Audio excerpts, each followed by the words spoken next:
नमस्कार साथियों, स्वागत आप सबों का। प्रोफेसर चंद्रशेखर बिहार सरकार माननीय शिक्षा मंत्री और बिहार में शिक्षा के क्षेत्र में शिक्षा विभाग ने वित्तीय वर्ष 2023-24 में क्या लक्ष्य रखा है। सबसे महत्वपूर्ण 7वें चरण के शिक्षकों की बहाली के संदर्भ में बिहार सरकार क्या सोचती है। आपको पता है विधानसभा का बजट सत्र चल रहा है और इस वक्त की ये बड़ी खबर आप लोगों के सामने कि एक लिखित दस्तावेज आप लोगों के सामने आया है और इसके PDF को मैं आप लोगों के समक्ष प्रस्तुत कर रहा हूँ। प्रोफेसर चंद्रशेखर मंत्री शिक्षा विभाग का मांग संख्या 21 पर जो वक्तव्य है उस वक्तव्य को पूरे PDF के फॉर्म में 2023-24 वित्तीय वर्ष में जो भी कार्य योजना जो नियुक्तियां होनी है, शिक्षकों की बहाली से संबंधित, विद्यालय के भवन निर्माण से संबंधित जो कुछ भी कार्यवाहियां शिक्षा विभाग की ओर से की जानी है, तमाम बिंदुओं पर प्रकाश डाला गया है। बिना वक्त गंवाए आपसे यह रिक्वेस्ट करते हुए कि चैनल पर नए होंगे तो सब्सक्राइब करना बिल्कुल ना भूलेंगे, बेल आइकन को जरूर प्रेस करेंगे ताकि कोई भी महत्वपूर्ण नोटिफिकेशन सबसे पहले मिल सके। आप लोगों को पता है कि सरकार भले ही ढुलमुल रवैया को अपना रही है, लेकिन वर्ष 2023-24 जो होगा वो नियुक्ति का वर्ष होगा, ऐसा बिल्कुल सटीक अनुमान हम लोगों ने लगाया है। अब ऐसा क्यों हमने कहा है? जो एक विधानसभा में लगातार प्रश्नों का जो सिलसिला चलता है, उन सब के बीच आपके स्क्रीन के सामने शिक्षा विभाग बिहार पटना इन्होंने जो एक प्रस्तुतिकरण अपना पेश किया है, तमाम बिंदुओं पर इन्होंने प्रकाश डाला है। लेकिन जो महत्वपूर्ण शिक्षकों की बहाली से संबंधित मुद्दा है, हम डायरेक्ट उसी पर चलते हैं और उसको दिखाएंगे कि आखिर बिहार सरकार वित्तीय वर्ष 2023-24 में किस प्रकार से शिक्षकों, प्रधानाध्यापकों, प्राध्यापकों तथा व्याख्याताओं के रिक्त पदों पर नियुक्ति के बारे में सोचती है। आप अगर पॉइंट संख्या 8 से देखेंगे तो शिक्षा की गुणवत्ता के विकास के लिए रिक्त शिक्षकों एवं प्राध्यापकों के पद पर नियुक्ति की कार्रवाई तेजी से की जा रही है, ऐसा माननीय शिक्षा मंत्री महोदय का वक्तव्य है। वर्ष 2022 में राज्य के प्राथमिक विद्यालयों में 42,000 शिक्षकों की नियुक्तियां हुई हैं।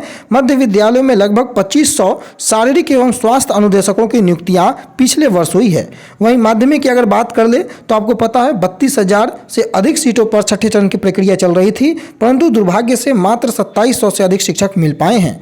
369 प्रधानाध्यापकों की नियुक्तियां की गई हैं। लेकिन वर्ष 2023-24 में जो लक्ष्य रखा गया है और जो प्रारंभिक शिक्षकों की बातें की गई थी, जो 48,000 का डाटा जो आया था, उससे इतर प्रारंभिक विद्यालयों में लगभग 80,000 शिक्षकों की और 6500 शारीरिक एवं स्वास्थ्य अनुदेशकों की बहाली का जो मसला है वर्ष 2023-24 में होगा, यह आपके सामने दिख रहा होगा। माध्यमिक एवं उच्च माध्यमिक की अगर बात कर ले तो 1,30,000 शिक्षकों की नियुक्तियां की जाएगी और इसके अलावा प्रारंभिक विद्यालयों में 40,506 प्रधान शिक्षकों की नियुक्ति का मसला आप लोगों की स्क्रीन पर दिख रहा है। वहीं उत्क्रमित विद्यालयों की बात कर ले तो उत्क्रमित उच्च माध्यमिक विद्यालयों में लगभग 6,000 प्रधानाध्यापकों की भी नियुक्तियां की जाएंगी। और सबसे महत्वपूर्ण जो कंप्यूटर शिक्षकों के लिए है, बड़े इंतजार में कंप्यूटर शिक्षक थे।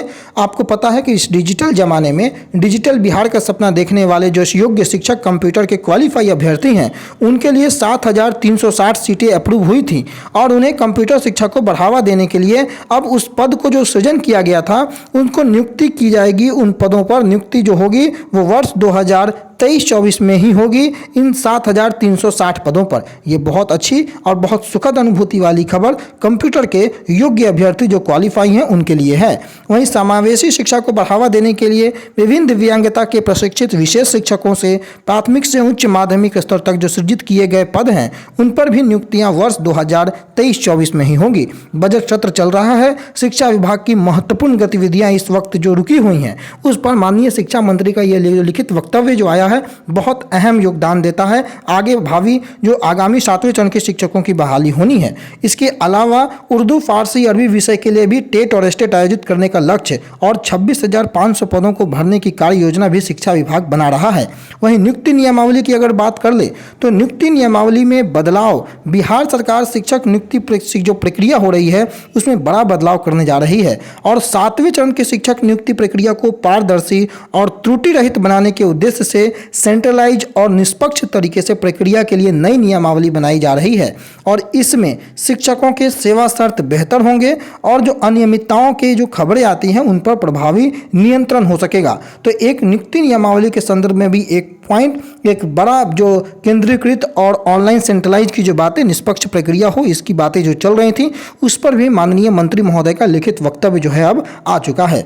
वहीं विश्वविद्यालयों समेत तमाम महाविद्यालयों की बात की जाए तो 2022 में बीपीएससी के द्वारा जो अनुशासित 48 सहायक प्राध्यापक की नियुक्ति का मसला था वो किया जा चुका है। और इसके अलावा जो तमाम मुद्दे हैं, चाहे 461 सहायक प्राध्यापक का मुद्दा हो, उन पर भी कार्रवाई की जाएगी, ऐसा इनके माध्यम से कहा जा रहा है।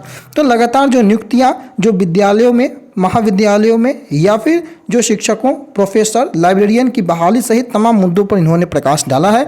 और वर्ष 2023-24 को नियुक्ति का वर्ष घोषित किया गया है। नियमावली सहित तमाम बिंदुओं पर 7वें चरण के शिक्षकों की बहाली के अंतर्गत जो प्रक्रिया आगे बढ़ेगी, उस पर भी इस वक्तव्य, जो लिखित वक्तव्य है माननीय प्रोफेसर चंद्रशेखर शिक्षा मंत्री का, तमाम बिंदुओं पर प्रकाश डालते हुए आपके जो भी कन्फ्यूजन्स थे दूर हो गए होंगे। प्राथमिक विद्यालयों में 48,000 पदों पर बहाली होगी। आपने पिछले दिनों जो है वो विधानसभा में वित्त मंत्री माननीय विजय कुमार चौधरी को सुना था। उसके बाद से प्रारंभिक शिक्षक बहुत ही परेशान थे, लेकिन जो लिखित दस्तावेज आए उसमें पुनः एक बार 80,000 का जिक्र है, जो कि काफ़ी सुखद अनुभूति देता है। लेकिन इसके बाद भी आप यकीन ना करें, आप बिल्कुल अपने प्रयासों को जारी रखें। 17 मार्च को आंदोलन की चेतावनी अभ्यर्थियों ने दी है। देखना होगा कि सरकार उस समय तक क्या कुछ करके आती है, नियमावली के संदर्भ में, नोटिफिकेशन के संदर्भ में। बाकी आप इस लिखित दस्तावेज को PDF के फॉर्म में अगर आपको चाहिए तो आप हमारे Telegram channel let's grow with Randhir को जरूर सब्सक्राइब करें, और वहां पर जाने के बाद आप जरूर उसे ओपन करके देखेंगे, वहां पर ज्वाइन हो जाएंगे।